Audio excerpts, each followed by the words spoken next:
Welcome to Our Girl Relationships. On this channel, we discuss day-to-day problems people face in their lives. Let's start with the video. My sister and I live in a two-person apartment in the center of the city, where we both attend university and tend to our full-time jobs so we can pay for our tuition and live the life we've always wanted to build with one another. I wouldn't really say that my life leading up to the point where my sister and I decided to leave home and chase a life for ourselves was easy. Our lives have never been something that one could call easy. We've always struggled with our upbringing and the nature of the parents who got the opportunity to raise us. Both, my mom and dad, never really wanted to have kids in a sense, or at least that's what I've always felt and assumed of them. The way they treated and handled us never really insinuated any form of love. They were never the kind of parents that would surprise you with gifts and take you to places or come hug you in the middle of the night or check on you to make sure you're all right. They just made sure you had food and water and that you were alive and sound, and that was that. They didn't provide any luxuries or extra services that we asked for. It was as if our existence was transactional in their life. We did things they asked us to do, helped them with chores at home, ensured we ate food and had a roof to sleep under at night. It was a transactional relationship. Nothing more, nothing less to it. I remember when my mother decided to pack her things and leave us all behind. My sister was barely able to walk at that time. I can describe to you the confusion I felt when I knew that even the bare minimum I once had would no longer be mine. That I no longer would have a mother to call a mom, and that I would be the person who would always be referred to as the motherless, or our orphans in a sense, or even the abandoned. And to be quite honest, although it was something that I didn't quite understand at the time, I can look back at it now and see how my mother's abandonment led to me building a personality and traits of my own that I would have never been able to accumulate had I grown up in the same routinish, boring, transactional, and insignificant lifestyle. I can safely say that there were so many times throughout my teenagehood and my coming of age that I wished I had a motherly figure or a feminine role model in my life to guide me towards the person that I've always wanted to be. And I just think that journey could have been made so much less complicated and full of suffering had there been someone to guide me. And that's the only thing I've always resented my mother for. The person I want to become is a person who could have flown more easily into me had my mother been there. Nevertheless, I found my ways of dealing with it and coping with her absence, and I never really reached out or tried to seek her as I didn't feel any critical urgent need to do so. And quite honestly, I would have lived the rest of my life without seeking or attempting to reach out to her or any sort of motherly figure in my life. I'd made peace with the version of my life that I'd been granted since birth. Of course, until my mother contacted me a couple of days ago. She called me on my phone number, and I wouldn't ever have recognized her voice. She had grown into somewhat of an absolute stranger in that way. She called me and told me that there was something that she wasn't able to say to me 19 years ago when she left. Something she thought I was too young to understand, and something that she kept for what she supposed would be the best. Although she did kind of say she forgot to say it before she went on a rant explaining to me that had she told me then, my life would have crumbled. I would have lived my life resenting and hating the world around me. After giving someone such descriptions of something so secretive, you would think she would tell me the entire truth. She would provide them with information to release me from the anxiety I've lived with my whole life. Still, you would be wrong because she told me that she wouldn't tell me what she was hiding from me. She said that she would be meeting me in a few days, come into my work and telling me what she had kept from me all those years ago. I can't really know if I want to accept her back into my life with open arms and listen to what she has to say. I don't even know if I want to believe what she's going to tell me. Actually, I've been getting this frantic fantasy of just quitting my job and avoiding seeing my mother at all costs. Quite honestly, the idea is becoming more and more attractive to me. The more time I spend writing this, it's just so confusing how a person will just abandon their own child and come back 19 years to tell them that they have been keeping a dangerous secret from them, which is the reason that they had left them, and then just leave them on a cliffhanger without telling them what it is, and just not even setting a date as to when they would be telling them the rest of the story. Update: I still ended up attending. I ended up still tending to my job as if my mother hadn't threatened to crush my world with a secret she'd been keeping from me at my workplace. As a woman of her word, she showed up yesterday morning, looking absolutely different from what I remembered her to be. Her health seemed to be in a lot better shape. She seemed to hold a smile that was a lot less burdened by life's miseries and agonies. For a moment, if I didn't know she was about to destroy my world as she had promised, I would have been glad to see her doing so well and seeming so happy. We chatted about for a moment or two as my anxiety crept in before she blurted out the words she'd been dreading for 19 years or so. She told me that the day she gave birth to a child on my birthday 27 years ago, there were so many complications and health problems with the child that was born that day. There were problems during pregnancy, and those problems transferred themselves into the baby's well-being. That day at the hospital, my mom and dad made the cruel decision to exchange their sick child with someone else's. A child that was indeed healthy, a child that was indeed me. She told me that she never got over the guilt of taking away someone else's child and replacing their healthy one with one that was doomed to die. She could never live with the responsibility of raising a child so lovingly, knowing that it would never belong to her, knowing that there was another pair of parents who had to suffer the lack of well-being of the child they believed to be theirs, and possibly even suffer through the death or the disability as consequences of something that they never did. My mother confessed to me that that child's health was so corrupt because when she was pregnant with the child, she never quit smoking or drinking. That must have translated itself into the health problems with the baby that she birthed. Other genetic elements played a role in the baby's sickness. Still, it was mostly my parents' fault to begin with. My mother and her husband, or my dad, or I don't even know what to call them anymore, promised each other that whenever I would be grown enough to know it, that they would tell me the truth. Still, she slowly realized that my dad never agreed to it. They had a massive argument about it, which led to her leaving us behind. That was why she left her children, one that she had actually birthed, and a child she had stolen from someone else because she couldn't confront her husband or live with the consequences of something she had agreed to do with him. I left immediately after she told me that there was nothing I wished to tell her other than I hate you and thank you for ruining my life. And I knew that saying that would neither be mature nor fair. I didn't want to let my inner wounded child speak for me. So I just walked away from her and cried out silently to myself. I genuinely felt as though my world had finally crumbled and collapsed. There were so many inaccuracies in what I considered pillars for my personality. The reasons I took pride in being strong turned out to be unnecessary struggles. Basically, my strength and resilience resulted from an act of crime. That thought was more than enough to spiral me down a rabbit hole of questioning almost everything. I don't really know if I want my mother to be back in my life anymore. I don't really know if I want to go out and try to seek the mother who birthed me. The day I was replaced with another sick child at the hospital. I don't know if my birth parents are good people or if my life would have been any different had I stayed with them. I don't even know if I want to feel any different about the fact that I always despised my parents for not loving me, if it just came from the fact that they knew I was never their own child. I can't help but imagine how things could have been or what could have been different.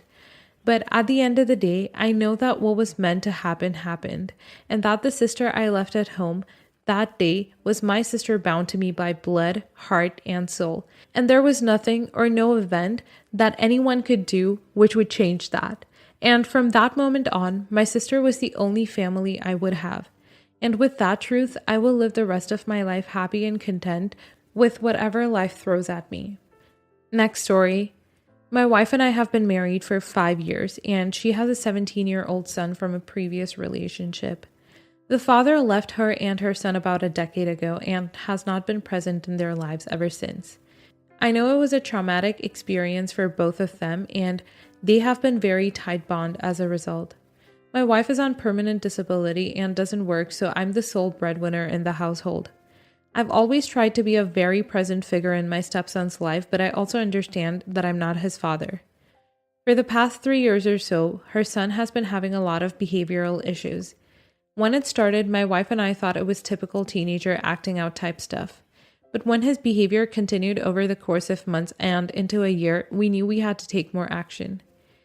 We attended family therapy, got him individual therapy and counseling, worked with his school counselor, tried getting him involved in extracurricular activities, etc. We put a lot of time, effort, and money into as many ideas as we could think of, hoping that something would click. But nothing has worked. His grades in school are nearly failing, and he is at risk of not graduating next year. He will refuse to leave his home for days at a time. He has zero respect for me as a person, let alone a parent figure. He fights us on attending therapy and counseling sessions and will not participate when we get him there. I'm at my wit's end, and I'm also starting to feel the hurt financially because my insurance doesn't cover all of the therapy and counseling. My wife's disability checks take some of the edge off, but I'm hemorrhaging money at this point and falling behind on bills. My stepson turns 18 in a couple months, and I'm at a point where I want to stop paying for his therapy and counseling. I'm also at a point where I no longer want him in my house at the end of next school year. After a recent outburst from him, I broke down to my wife and told her all of this. She was unaware of the financial problems because I didn't want her to feel that her son is a burden on us. But as hard as it is to say it, he kind of is. Out of anger and frustration, I told my wife my feelings about wanting him to leave our house, and she flipped out on me. She accused me of giving up on him and basically being okay with him being homeless. She said she would never forgive me if I abandoned him like his father did, and that I was an a-hole for even thinking about something like that, let alone telling her. It's been a huge rift between us since then, and it's put a huge damper on the holidays. A part of me wants to get this all out in the open since I think my stepson deserves to know what kind of strain this is putting on all of us. But my wife insists on being protective of him. I feel like no matter what, I'm going to be the bad guy. But I also feel like I have done all that I can do. Am I the a-hole for wanting to quit supporting my stepson? Not the a-hole. You're doing everything you can to help your stepson. Unfortunately, you cannot help someone who doesn't want to be helped. While he's a minor and you have the authority to do so, have you considered inpatient help? I would suggest being honest with him. His behavior is unacceptable and he either changes or leaves. You will pay for his therapy as long as he tries to help himself get better. This may cost you your marriage, but if you do not draw this line, you will be having the same conversation in 10 years. You're the a-hole if you don't get on the same page with your wife about when you can reasonably decide enough is enough and things are not going to improve no matter what you do, or if there even is a point at which that's going to matter to her, at which point the problem becomes entirely between the two of you. You're the a-hole if you don't loop the therapists in on what you're thinking to get their input on how to impose consequences and limitations without setting the kid up for a certain failure. Also couldn't hurt to see if they've got some payment assistance options you're not aware of. And you're the a-hole if you don't, most importantly, lay out for the kid what you need to see from him, what a realistic timeline for that looks like, and what the consequences will be beyond that point. It's possible he'll hear all that and just decide to leave on his own, but you can't really tell him you've got 2 months to figure your life out and expect that to work, let alone cut him off from the only thing that stands a chance of correcting the behavior, and you don't get to completely wash your hands off him at this point because you're frustrated. Everyone sucks here, but I also think you're mostly not the a-hole. Kicking him out, unless to inpatient treatment, isn't going to solve his problem, only yours. It'll basically be the end of the relationship as well. Your wife has blinders on and is equating getting him inpatient help as abandoning him, and that will be their downfall as well because she'll become his enabler. Your wife being the enabler will drag you down as you are the financial backing of this family. From his point of view, I was working out a lot of trauma I didn't understand as a teen, and my stepfather and mother kicked me out and our relationship never recovered. I haven't actually spoken to her since I was in my mid-20s, almost a decade now. She's dead to me. It's a really complicated situation you're in. Do you want to sink your wife and her son? Could you tell her that as long as he isn't trying to get himself help, you're not going to waste your money and time either? Would you be okay closing the book on these relationships and going out on your own and letting them figure it out? Again, all complicated, no one is going to win. Next story. So my best friend, 31 female Kim, and I, 26 female, have been friends for 7 years. We met in college, and even though she is 5 years older than me, we click super well and talk almost every day. While we get along for the most part, there has been some tension between us these past couple of years, every so often when it comes to relationships. I'm currently married, but Kim has not been in a relationship since high school. Ever since she turned 30, she often complains about how all of her younger friends are either married or in long-term relationships, but she never believes she will find a boyfriend, let alone a husband. Now, Kim is a beautiful woman in my opinion, but she doesn't do much to maintain her appearance on the outside.